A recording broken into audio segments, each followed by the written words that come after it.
Hello friends, welcome back to one and only હેથ study. હેથ સ્ટડીમાં તમારું સ્વાગત છે. આની પહેલાં આપણે પ્રાચીન નામોની ઘણી ચર્ચા કરી લીધી, પણ હજી પણ ઘણા બધા પ્રાચીન નામો જે બાકી છે એની ચર્ચા કરવી છે. તો જોઈએ વાલા મિત્રો, ખંભાત. ખંભાતનું પ્રાચીન નામ. મિત્રો, ખંભાતનું પ્રાચીન નામ સ્તંભ તીર્થ છે. શું છે ભાઈ? સ્તંભ તીર્થ. સ્તંભ ઉપર ઉભેલું તીર્થ આવું કહેવાય ભાઈ, એટલે સ્તંભ તીર્થ. સ્તંભપુર આવું કહેવાય. ત્રંબાવટી આવું પણ એક ઉપનામ છે, અને રૂપાવટી. બરાબર, આ બધા ખંભાતના ઉપનામો છે ભાઈ. સ્તંભ તીર્થ કયો, સ્તંભપુર કયો, ત્રંબાવટી કયો અને રૂપાવટી કયો, આ બધા શેના ઉપનામ છે ભાઈ? ખંભાતના ઉપનામો છે. કપડવંજ. કપડવંજ શેનું ઉપનામ છે? મતલબ કે કપડવંજનું આપણે પ્રાચીન નામ જોઈએ તો શું છે? કપટ વાણિજ્ય. કરપટ વાણિજ્ય આવું બોલે. બરોબર, કપટ વાણિજ્ય, કરપટ વાણિજ્ય, આ કપડવંજનું એક પ્રાચીન નામ છે ભાઈ. જો આવા પ્રાચીન નામો આવનારી પરીક્ષામાં પૂછાઈ શકે એમ છે, એટલે યાદ રાખવા એ તમારી જવાબદારી કહેવાય. બાકી વિડીયો ગમતો હોય તો લાઈક કરજો, શેર કરજો, કમેન્ટ સેક્શનમાં કમેન્ટ કરવાનું ન ભૂલતા. ડભોઈની વાત કરવી છે ભાઈ. ડભોઈ, તો ડભોઈનું પણ એક પ્રાચીન નામ છે ભાઈ, દર્ભવતી. શું નામ છે ભાઈ ડભોઈનું ઉપનામ? પ્રાચીન નામ કયો તો દર્ભવતી છે ભાઈ. ડભોઈનું પ્રાચીન નામ દર્ભવતી છે. અંકલેશ્વર. અંકલેશ્વર તમને ખબર છે ભાઈ શેના માટે પ્રખ્યાત છે? તો આ અંકલેશ્વરનું પણ એક પ્રાચીન નામ છે અંકુરેશ્વર. શું નામ છે ભાઈ? અંકુરેશ્વર. અંકલેશ્વરનું પ્રાચીન નામ છે ભાઈ અંકુરેશ્વર. બરાબર, યાદ રાખજો ભાઈ. રાજપીપળા. રાજપીપળાનું ઉપનામ નાંદોદ છે. શું છે ભાઈ? નાંદોદ છે, અથવા તો નંદપુર છે ભાઈ. શું નામ રાખ્યું ભાઈ? નાંદોદ અથવા નંદપુર. બરાબર, યાદ રાખવું ભાઈ. નાંદોદ અથવા નંદપુર. રાજપીપળા, નાંદોદ અથવા નંદપુર. વ્યારા. વ્યારા મિત્રો તમને ખબર હશે તાપી જિલ્લાનું મુખ્ય મથક છે. તો આ જે વ્યારા છે ને, વ્યારા, એનું ઉપનામ છે વિજયનગર. શું છે પ્રાચીન નામ કયો કે ઉપનામ કયો? વિજયનગર છે ભાઈ, વિજયનગર. વાલોડ. વાલોડ એટલે વડવલ્લી. વડવલ્લી આ એનું પ્રાચીન નામ છે. ગણદેવી સુરતમાં આવેલું છે. ગણદેવી સુરતમાં આવેલું છે. આ સુરતમાં આવેલું ગણદેવી છે એ ગણપાદિકા આવા નામથી પ્રખ્યાત છે. એનું પ્રાચીન નામ છે. મિત્રો, આમાંથી મોસ્ટ ઓફ જોઈએ ને તો ખંભાતને લગતા પ્રશ્નો વારંવાર પૂછાય છે પ્રાચીન નામમાં. સ્તંભ તીર્થ કોનું પ્રાચીન નામ છે? તો તમારે જવાબમાં લખવાનું ખંભાત. બરાબર, કારણ કે ખંભાતને આ લોકો વારંવાર પૂછતા હોય છે ભાઈ. સોમનાથની ચર્ચા કરી લઈએ. તો ભાઈ સોમનાથનું પણ એક પ્રાચીન નામ છે પ્રભાસ પાટણ. શું નામ છે ભાઈ? પ્રભાસ પાટણ. આ સોમનાથનું પ્રાચીન નામ છે ભાઈ, પ્રભાસ પાટણ. તુલસીશ્યામ. તુલસીશ્યામ કુંડ, જેને આપણે પ્રાચીન નામથી ઓળખીએ તો તત્પોદક કુંડ. બરાબર, પૂછાઈ ગયેલું છે, આ પૂછાઈ ગયું. તુલસીશ્યામ કુંડનું પ્રાચીન નામ શું છે? તો તત્પોદક કુંડ આવું એનું પ્રાચીન નામ છે ભાઈ. તુલસીશ્યામના જે કુંડ આવેલા છે, બરાબર, એ તત્પોદક કુંડના નામથી પ્રખ્યાત છે.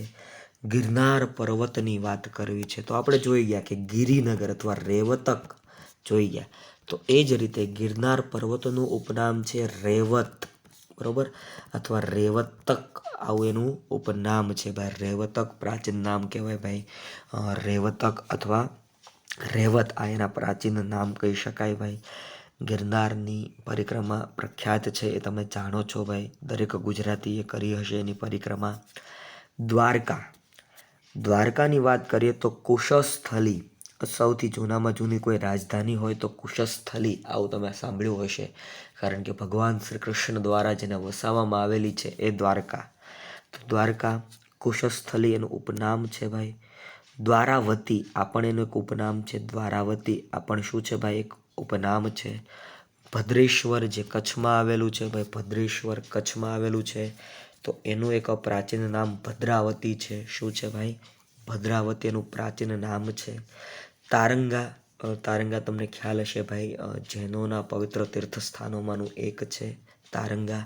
તો તારણ દુર્ગ, દુર્ગ એટલે કિલ્લો થાય, આમ તો પર્વત ઉપર બંધાવવામાં આવેલો કિલ્લો, તારણ દુર્ગ, તારણગીરી, બરોબર. તો આ પણ એના પ્રાચીન નામો છે. શામળાજીની વાત કરીએ, શામળાજી. તો આમ તો તમે શામળાજીના મેળાનું ગીત સાંભળ્યું હશે ભાઈ, શામળાજીના મેળે રણઝણિયું રે જણિયું વાગે, એ શામળાજીની વાત છે. તો શામળાજી ગદાધરપુરી એનું પ્રાચીન નામ છે. શું નામ છે ભાઈ? ગદાધરપુરી એનું પ્રાચીન નામ છે ભાઈ. લોથલની ચર્ચા કરીએ, લોથલ.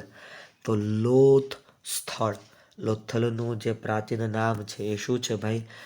લોથ સ્થળ છે. મહુડી, મહુડીની ચર્ચા કરીએ તો મધુપુરી છે. શું છે ભાઈ? મહુડીની ચર્ચા કરીએ તો મધુપુરી, આ એનું એક પ્રાચીન નામ છે. અડાલજ, અડાલજની તમે વાવ જોઈ હશે ગાંધીનગર ખાતે જે આવેલી છે. તો ભાઈ અડાલજ ને ગઢ પાટણના નામથી પણ એક પ્રાચીન નામ આપવામાં આવેલું છે ભાઈ. ડાકોર, ડાકોરના ઠાકોર મારા બંધ દરવાજા ખોલ, એ ગીતવાળા ડાકોરની વાત થાય છે ભાઈ અહીંયા. એનું પ્રાચીન નામ છે ડંકપુર. શું નામ છે ભાઈ? ડંકપુર, બરાબર, પૂછાઈ ગયું છે એ પણ. ગલતેશ્વર, ગલતેશ્વરનું પ્રાચીન નામ જોઈએ તો ચંદ્રહાસ નગરી, ચંદ્રહાસ નગરી ભાઈ એનું નામ છે, પ્રાચીન નામ છે. ચાંપાનેર, ચાંપાનેરનું પ્રાચીન નામ છે મોહમ્મદાબાદ, મોહમ્મદાબાદ, ચાંપાનેર, મોહમ્મદાબાદ. મોહમ્મદ બેગડાએ ચાંપાનેરને વસાવ્યું એટલા માટે મોહમ્મદાબાદ એનું પ્રાચીન નામ પડ્યું છે ભાઈ. તિથલ, તિથલની વાત કરીએ તો તીર્થ સ્થળ, બરાબર, એનું પ્રાચીન નામ છે. વાત્રક નદીની વાત કરીએ, વાત્રક નદી. તો વાત્રક નદીનું પ્રાચીન નામ તમે જોયો તો વાત્રધની છે, વાત્રધની, બરાબર, એનું એક પ્રાચીન નામ છે. શેઢી નદીનું પણ એક પ્રાચીન નામ છે ભાઈ, સેન્ડિકા, બરાબર, આ એનું એક પ્રાચીન નામ છે. બનાસ નદીનું પ્રાચીન નામ પર્ણશા છે. શું છે ભાઈ? પર્ણશા છે. સાબરમતી નદી, સાબરમતી નદીની વાત કરીએ તો સાબરમતી, સાબરમતી, આવું એનું એક પ્રાચીન નામ છે ભાઈ. નર્મદા નદીની ચર્ચા કરીએ તો રેવા, માં રેવા, રેવા તમે ગીત સાંભળ્યું હશે ભાઈ, તો રેવા છે. અથવા સોમદભવા છે, એ પણ નર્મદા નદીના પ્રાચીન નામો છે. તાપી નદીની વાત કરીએ તો તપ્તી, બરાબર, તપ્તી અથવા સૂર્યપુત્રી, તપ્તી અથવા સૂર્યપુત્રી, એ પણ તાપી નદીના પ્રાચીન નામ કહી શકાય. મલાવ તળાવ, મલાવ તળાવનું જો કોઈ પ્રાચીન નામ હોય તો એ ન્યાય તળાવ છે, કારણ કે ન્યાય જોવો હોય તો તમારે મલાવ આવવું જોઈએ, આવું કહેવાતું ભાઈ. વોઠાનો મેળો, તો ગંધર્ભ મેળો, ગધેડાનો મેળો, બરાબર, આવું એનું એક પ્રાચીન નામ છે. માસુમાબાદ, માસુમાબાદ, જ્યાં માસૂમ લોકો વસે છે એ છે ભાઈ રંગીલું, રાજકોટ. દ્વારકાધીશનું મંદિર છે, દ્વારકાધીશનું જે મંદિર છે એનું પ્રાચીન નામ છે ભાઈ જગત મંદિર, જગત મંદિર, બરાબર, જગત મંદિર આવું પણ કહી શકાય છે. તો આવા ને આવા વિડીયો જોવા માટે હિત સ્ટડી યુટ્યુબ ચેનલને સબસ્ક્રાઈબ કરીને રાખો, વિડીયોને લાઇક કરો, શેર કરો, કમેન્ટ સેક્શનમાં તમારી કિંમતી કમેન્ટ કરવાનું ન ભૂલતા. ફરી મળીશ નવા વિડીયોમાં, ત્યાં સુધી રજા લઉં. જય હિન્દ, જય ભારત, વંદે માતરમ.